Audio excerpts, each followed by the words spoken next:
মিটমাটে বসবে এই fact finding team, সত্যের সন্ধানে মমতার ব্রিগেড। তাহলে এতদিন মমতা ব্যানার্জি হোক বা অভিষেক ব্যানার্জি, কেউ কেন বুঝলেন না? তবে এবার দিল্লিতে কুর্সি বাঁচাতে পারবেন নরেন্দ্র মোদী। এবার তিনি বিরোধিতায় নামলেন কেন্দ্রের বিরুদ্ধে, কেন্দ্র সরকারের চেয়ারটা নাড়িয়ে দেওয়ার জন্য। মমতা বাহিনী এবার সত্যির সন্ধানে বেরিয়েছে। মমতা টিম তৈরি করে দিয়েছে।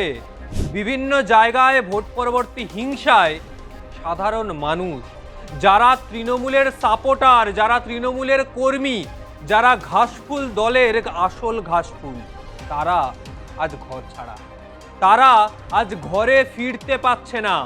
তারা বিভিন্ন জায়গায় ভোট পরবর্তী হিংসার শিকার। সেই কথা বর্তমান মাননীয় মুখ্যমন্ত্রী শুভেন্দু অধিকারী বিশ্বাস করুক আর নাই বা করুক, তারা ভোট পরবর্তী হিংসার শিকার। এই পরিস্থিতিতে মমতা ব্যানার্জি ও অভিষেক ব্যানার্জির নেতৃত্বে 4টে ফ্যাক্ট ফাইন্ডিং টিম গঠন করা হয়েছে। প্রতিটি টিমে 4 থেকে 5 জন করে সদস্য। তারা বিভিন্ন জায়গায়, জেলাভিত্তিক জায়গায় যাবেন, গিয়ে সেখানে যারা ঘর ছাড়া রয়েছে তাদের পরিবারের সাথে কথা বলবে, যারা ঘর ছাড়া, যারা ঘরে ঢুকতে পারছে না, ভোট পরবর্তী সন্ত্রাসের ভয়ে তাদেরকে ঘরে ফেরাতে চাইবে। যারা লোকাল বিধায়ক রয়েছেন, যারা বিজেপির বিধায়ক হয়েছেন, তাদের সাথেও কথা বলবেন প্রয়োজন পড়লে, যে তৃণমূলের লোকেদের ঘরে ফেরান। এবার মিটমাটে বসবে এই ফ্যাক্ট ফাইন্ডিং টিম, সত্যের সন্ধানে মমতার ব্রিগেড। এইভাবেই গ্রাম বাংলায় পৌঁছে যাচ্ছে ফ্যাক্ট ফাইন্ডিং টিম। কিন্তু এবার যদি বলি, 4 মে রেজাল্ট বেরিয়েছে, প্রায় 10 থেকে 12 দিন অতিক্রান্ত। এতদিনে মনে পড়লো না? 10 থেকে 12 দিন সেই সমস্ত কর্মীদের ঘরের বাইরে থাকতে হলো, বিভিন্ন জায়গায় পালিয়ে বেড়াতে হলো।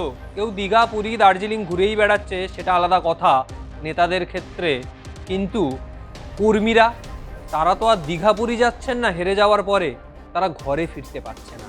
তাহলে এতদিন মমতা ব্যানার্জি হোক বা অভিষেক ব্যানার্জি, কেউ কেন বুঝলেন না যে কর্মীদের এবার ঘরে ফেরাতে হবে?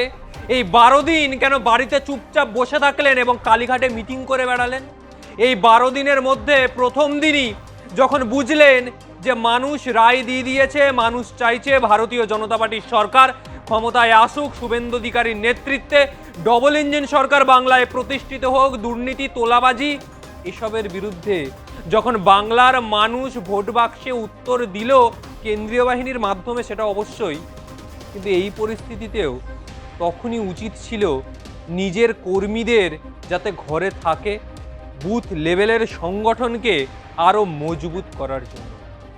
বিজেপি যতই বলুক, 12টার পর যারা বিজেপি হয়েছে, হঠাৎ করে বিজেপির গেরুয়ার টিকা লাগিয়ে জয় শ্রীরাম বলতে বলতে রামের পথে হাঁটা লাগিয়েছে, তারা আসল বিজেপি নয়, তারাই তৃণমূলের পার্টি অফিস ভাঙচুর করেছে। কিন্তু পার্টি অফিস ভাঙচুর তো হচ্ছে, তৃণমূল কর্মীরা ঘর ছাড়া তো হচ্ছে।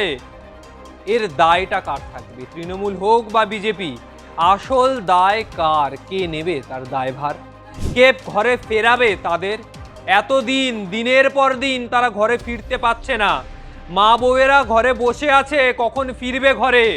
ভোট পরবর্তী সন্ত্রাস, যে রাজনৈতিক দলের আদর্শে তারা হেঁটেছেন, যাকে জননেত্রী বা জননেতা বলে মেনেছেন, যার পথ অনুসরণ করে তারা রাজনীতিতে নেমেছেন, যখন বিপদের সময় তারা আর পাশে নেই।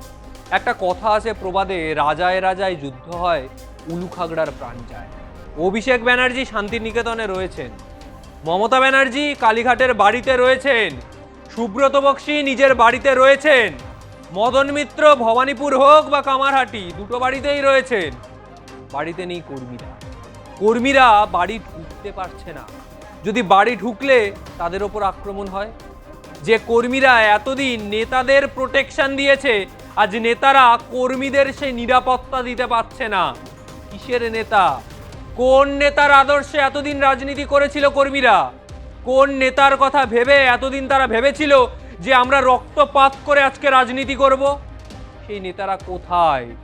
অভিষেক ব্যানার্জি বিভিন্ন সময় বিভিন্ন বক্তব্য বলছেন যে আরামবাগে যখন মিতালি বাগের ওপর আক্রমণ করা হলো তখন তিনি বললেন 4 তারিখের পরে জিতি বা হারি এর বদলা নেব। কর্মী নেই, কে বদলা নেবে? এই পরিস্থিতি বাংলার রাজনীতিতে আসলো ঠিক 2011 সাল। 11 সালে 34 বছরের বামেদের শাসন, সেই দুর্গ ভেঙে দিয়েছিলেন বিরোধী নেত্রী মমতা ব্যানার্জি। সেই মমতা ব্যানার্জি আজকে আবার বাংলার বুকে বিরোধী আসন। নরেন্দ্র মোদী থেকে অমিত শাহ, 28টা রাজ্যের মুখ্যমন্ত্রী, প্রধানমন্ত্রী, স্বরাষ্ট্রমন্ত্রী, প্রতিরক্ষা মন্ত্রী আর বিজেপির এত ক্যাডার, কেন্দ্রীয় বাহিনী, প্রত্যেকে ডেলি প্যাসেঞ্জারই না, তাঁবু গেড়েছিলেন ভবানীপুরে। এই ভবানীপুর যেভাবেই হোক হাতের মুঠোয় চাই, পেয়েছেন তারা। তবে এবার দিল্লিতে কুর্সি বাঁচাতে পারবেন নরেন্দ্র মোদী? এখন সেটাই চিন্তার, কারণ মমতা ব্যানার্জির আন্দোলন জ্যোতি বসু থেকে বুদ্ধদেব ভট্টাচার্য তারা কাঁপতেন, বিমান বসুও কাঁপতেন মমতা ব্যানার্জির আন্দোলনে।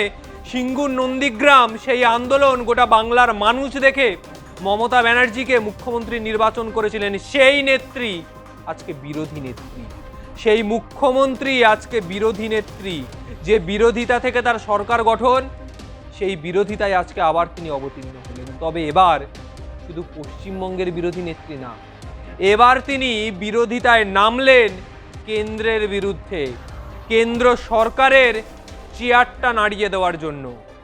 যদি ইন্ডিয়া জোটের সমস্ত শরিক দলকে এক ছাতার তলায় এনে আন্দোলন সংগঠিত করতে পারেন মমতা ব্যানার্জি, তাহলে 2029-এর লোকসভা নির্বাচনে নরেন্দ্র মোদীর কপাল থেকে ঘাম বেরোবে, যেমন ঘাম বেরোলো ভবানীপুরে মমতা ব্যানার্জি।